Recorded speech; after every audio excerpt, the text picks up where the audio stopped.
So, the last church I served was in a lake community, and many of our members had beautiful homes on the waterfront.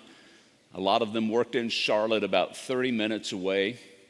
One day in a staff meeting, we were discussing the challenge of getting more volunteers in the church and why that might be so.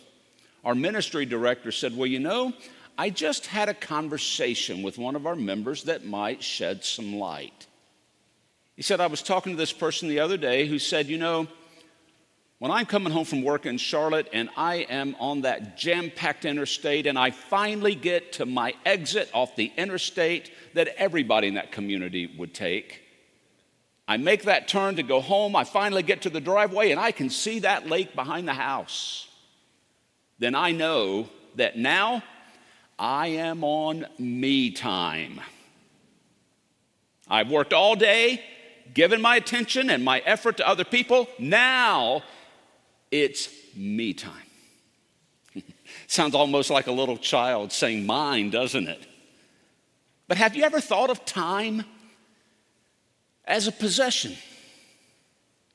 A possession to be stewarded, where you can say my time or my time. Now, if you think this sermon is going to be judgy and put you on a guilt trip for ever taking time for yourself, rest easy. First of all, I'm a big fan of me time. And secondly, I think the problem that most people have is not that they're not giving enough time to other people, it's that they're not giving enough time to themselves. So I don't want to debate my time versus other time. Rather, I would like to look at the division of time according to God. To look at the way God divides time. There are two Greek words that describe it. One is chronos. Chronos is our time. It's time that can be measured. You can measure it on a clock, seconds, minutes, hours. But the other measurement of time from God's division is kairos. Kairos time can't be measured. It's eternal. It's heavenly. It's like one giant now that goes on forever. That's what Jesus meant when he said, before Abraham was, I am. Jesus came from kairos time. The word kairos literally means the right time or an opportune time. The idea is when kairos time draws close to chronos time, there's an opportune time presenting itself.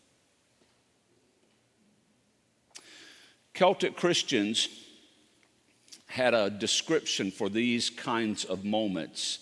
They called them thin places, where the great chasm that exists between people and God gets very, very close. Those are like thin places because in those moments something bigger than the measurement of time is going on, something deeper that stretches beyond time. It can happen when you get interrupted all of a sudden, but you sense there's something important going on in the interruption. Maybe I should drop what I'm doing. It sometimes happens when you're in a conversation with somebody and it begins to go deep and it hits you in that moment that there's something deep going on here that's bigger than just the moments that we're spending together. It can happen when you're out in nature or at an art gallery and all of a sudden you're possessed by this sense like, I need to pause and absorb what's going on. That's a kairos moment. Just yesterday, a writer named Melissa Kirsch, wrote an article for the New York Times in which she talked about kairos time. She said, in any season, there is kairos. These moments of possibility, of serendipity arrive in all seasons, but we have to be awake to seize them. An example of what a moment like that looks like, of both seizing the moment and not being awake to it is in the story about Jesus visiting his close friends, Martha and Mary. Martha was very much a chronos, me time kind of person. The moment Jesus arrived, she jumped up and got busy to make the most of the chronos time, make a meal, be a good host. But Mary had a different internal clock. She was more of a kairos person. She realized that this conversation with Jesus doesn't happen every day. It might not ever happen again. I don't want to be distracted. Do you know who gets distracted the easiest from kairos moments?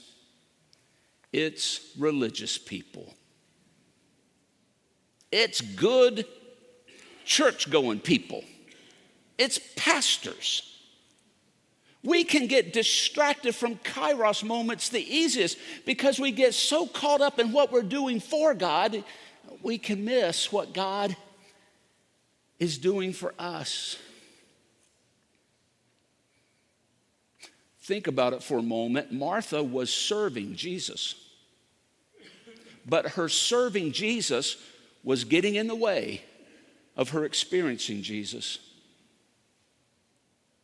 Episcopal priest and author Barbara Brown Taylor, who preached here last year, tells about how she had to leave parish ministry to save her soul. In her book, Leaving Church, she said, "My flagging attempt to be all things to all people was turning into a bad case of amnesia about my own Christian identity. My role and soul were eating each other alive." You don't have to be a religious professional to understand what she's talking about. Martha was not a bad person. Our world needs more Marthas.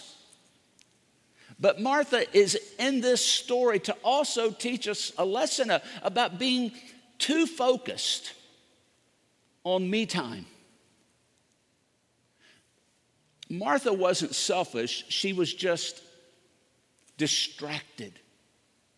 Distracted by all the things she needed to do to fill her time, distracted by her agenda, sometimes distracted by other people's agendas. It's what we can do when we get so busy worrying about how we fill our moments that we can miss what's going on in the moment. Me time, it doesn't make us selfish, just distracted. Martha wasn't selfish, but she was self-absorbed. Look at what she says.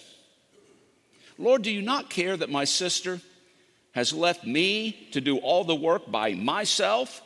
Tell her then to help me." Did you count how many personal pronouns there are in that verse? It's the creed of a good religious person. Lord, please change all of these people around me so they'll start acting like me. But Jesus won't let her get away with that. He says, "Martha, you're worried and distracted by many things. One thing is necessary. Mary has chosen the better part. It won't be taken away from her." Mary has chosen kairos time. And I like that last emphasis. It won't be taken away from her. Mary has chosen to pay attention to something that lasts, that's permanent. This is a good emphasis. To talk about time is very timely for us, pun intended, not only on time change weekend, but on All Saints observance. 65 members of our church we recognize today, not counting other loved ones who died this year. A good many of those candles I conducted services for. Pastor Brian conducted services for. I attended many of those. And in all of the services representing the lives for whom we light candles today, family and friends spoke in memory of those persons. And they would pay tribute, sharing the unique qualities and stories about each person, all different from one another. But here's one thing I noticed. They all had in common. When they talked about what they appreciate the most about those people, they did not talk about their inheritance. They did not talk about a tangible item that was passed down to them. You know what they talked about? They talked about time. The time that somebody gave them. The way they would turn away from whatever they were doing to pay attention to them in a moment. The way they attended their ball games and their recitals and practices and showed up even though they knew they had any number of other things they could be doing. It was time. They would say that was their greatest gift to me. Their time. All Saints' Day recognizes we live in a Chronos world. We can't get away from that. We only have so much time in this life. But All Saints' Day also recognizes that we can experience Kairos, that these time-limited days of ours can be filled with eternal moments that don't stop when we do. They keep going. It's a reminder of how we're spending our days and what we want to be remembered for. We can get so busy in these days of ours that we can lose a sense of what we'll be remembered for. Maya Angelou once wrote, "I've learned that people will forget what you said." That's really humbling as a pastor. Let me say it again. People will forget what you said. People will forget what you did. But people will never forget how you made them feel. And that brings us back to stewardship. You know, when you think about it, stewardship is the one tool that God gives us to invest in Kairos. To take what we have and invest it in things that are permanent. And to even consider how we can make decisions now that allow us to keep giving after we're gone. I sat down this week with Denny Jones, who is the chair of our Planned Giving and Endowment Committee, to talk about the work they do, how he got involved in it, what it means to him. Let's listen. Well, this is a topic that really comes close to home because Judy and I had a thin place here a few years ago, 4 to be exact, and it was a very difficult time for us health-wise. Because I was right in the middle of 4 surgeries in 4 months. So we had talked off and on along the way about, we really need to redo our will. It's been 20 plus years since we did it. Lots changed in our lives. It's time for us to sit down and really think about where we want to go with our resources. We said, a couple principles here. One is that we want to give locally. And 2, we want to give to organizations that are really reaching out to the disadvantaged. That's really what we want to have happen here. And so then we began to, what are those? And that's where St. Luke's came up very quickly, actually. For you, this was kind of a spiritual experience of a situation that was challenging for you and Judy health-wise, and I'm sure entering any kind of major surgery, you never quite know how things are going to go. You're thinking about what happens with what you have after you're gone, and you're feeling God tug at you to give that some very intentional thought. And what specifically about St. Luke's? What made you think yes, this is a place where you want to have resources for the future. We'd never been in a church, we've been members here for 12 years, that was so enthusiastic, so multi-dimensional, and so consciously not just saying we care about the community, but doing it, you know. It wasn't just reaching out to be part of a political effort or something. It was, you know, people who are going through really hard times in their lives, sometimes short-term, sometimes long-term. But that's really what got us thinking this is a unique place. What would you want anybody in the congregation right now to think about or maybe to do as a response to this and the whole idea of legacy giving? To just discipline themselves and their significant others here to sit down and talk through what is it that we care most about and what role might St. Luke's play. Just try it on for size. That's great. Denny, thank you. One last question. Did you ever play football? I absolutely did. You did? Yeah. That makes this a football story.